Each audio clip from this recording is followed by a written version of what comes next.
and other racist policies that are designed by the Tory party to steal votes from UKIP and gain seats in Parliament.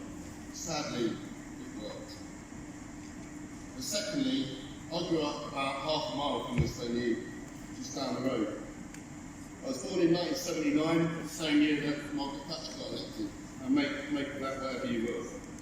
However, I also grew up sailing.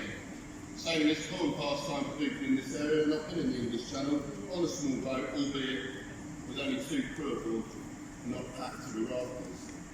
Believe me, the sea is a cruel master, and crossing the channel in a small boat is a little bit like taking a scooter across the M25 with your eyes closed, with the exception that you're not likely to die of hypothermia, and you're probably not suffering from severe PTSD, having fled from whatever actual hostile environment you came from.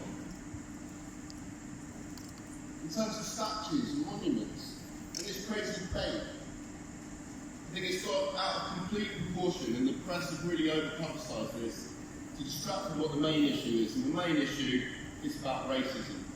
It's about racism in this country, and it's part of our nation, unfortunately. And we should be looking at that, and we should be learning lessons from it, and not trying to hide it away.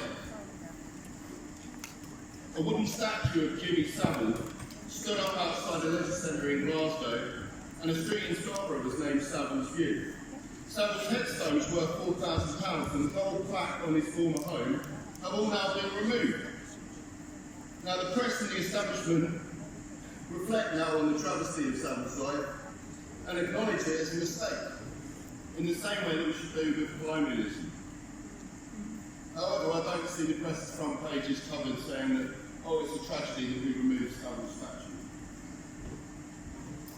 So the same cannot be said to legitimise state-sponsored piracy and our nation's part in the slave trade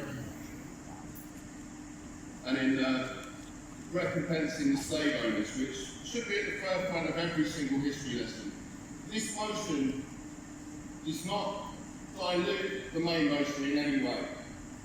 It says what we should all be saying, which is to say it loud and say it clear that refugees are welcome here.